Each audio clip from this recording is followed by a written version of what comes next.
Hey everybody, my name is Nate Winters. I'm the Director of Sales and Certified Sommelier here at Troon Vineyard and Farm, and I'm joined today by Nate Wall, the winemaker.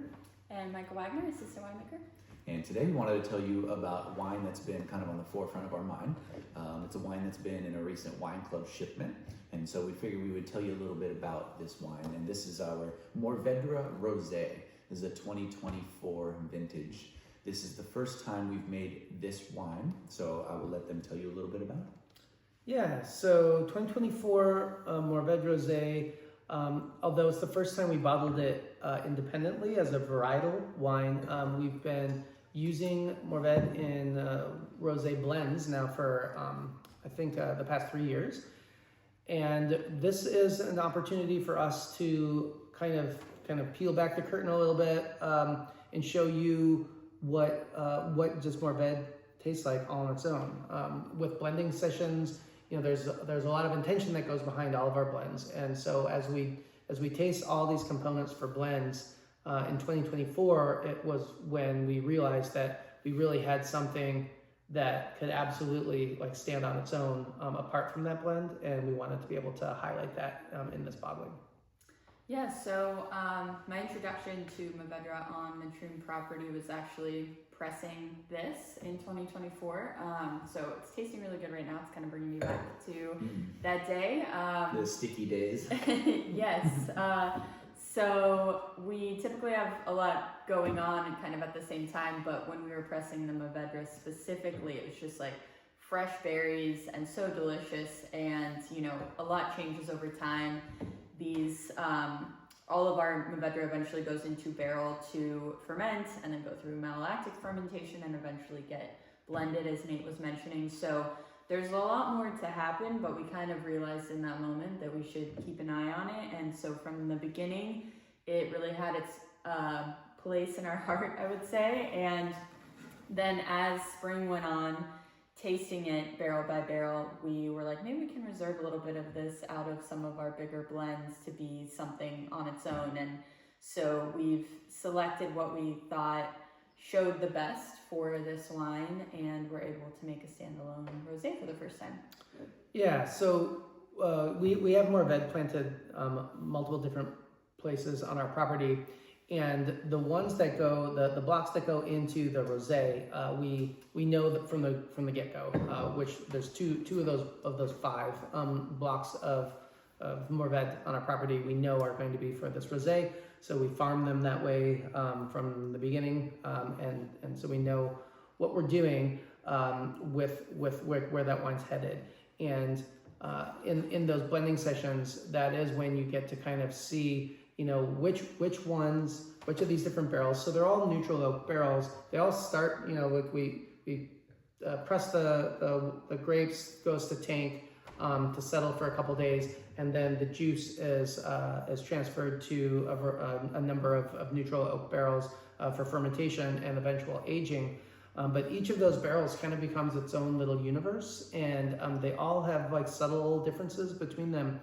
And for this wine, we picked the barrels that when we were tasting them, we were like, oh, that is just like such a pure expression of what Mourvèdre is as a rosé. And while we could have blended that for sure, I mean, to be part of our rosé blend, this is just the soul of Mourvèdre rosé, and we really wanted to be able to share that with people who, you know, normally you wouldn't get a chance to taste this because it's part of it's a component in a larger blend, and you just don't get to experience like what Mourvèdre brings. And for me, what I like so much about the Mourvèdre rosé is, you know, the red Mourvèdre as a red wine is definitely known for being on the savory side of that. I mean, there's still plenty of fruit with this. Also has really nice, like she was saying, the berry fruit. But there's savory components. There's like salinity, and it's in the texture. I really like the texture of this wine. It is one of the things it brings to those larger rosé blends that it really helps out. But all those components coming together really make for this to be an intriguing varietal wine bottling, and what makes this also a really good wine to just have on your table like any time of year. You know, people get stuck to thinking of rosés as being like a summer kind of beverage, but especially rosés like this with like kind of more layered wines. They have the ability to pair with a whole bunch of different cuisine, a whole bunch of different times of year. And so we really would like to encourage you to enjoy this, not just in the summer, although it would be great then, but also throughout the year at different times, and just have this on your table. Yeah, it's a delicious wine. It's juicy, it's fresh, it's zippy, but it's, you know, it's got all those complexities that you guys said with the berries and everything, but it has this kind of like green savoriness, like watermelon rind and celery, and like it's not just one-dimensional fruit here, which I really love. Most rosés for me are too pink, and by that I mean like too taste like cotton candy or bubblegummy or just tutti fruity. There's so much in your face with fruit that I love that this kind of dials the fruit to a fresh fruit, but also accompanies it with these other tertiary is the wrong word, there's no real secondary things here, but the barrel age, you get the savoriness, the stemmy kind of skinny kind of quality. It's really lovely. 11% on the alcohol, so again, it has great tension, great lift. Any occasion of the year would be wonderful. I think we bottled this just a few months ago, so this is a newer wine. We just put it in the upcoming wine club, so if you see this around, there's about 95 cases or so of this. That's 95 cases, so this will go quick. The wine club will take a majority, but if you find yourself at either of our tasting rooms, this will be available. So we hope you get your hands on some of it. And if you see us walking around, you have any other questions that we didn't happen to answer in this video, ask us. We hope you have a good rest of your day. And any final thoughts on the Mourvèdre Rosé? There you have it. Mourvèdre. Drink Mourvèdre. Is that what the shirt says? Mourvèdre, please. Yeah. We love this grape.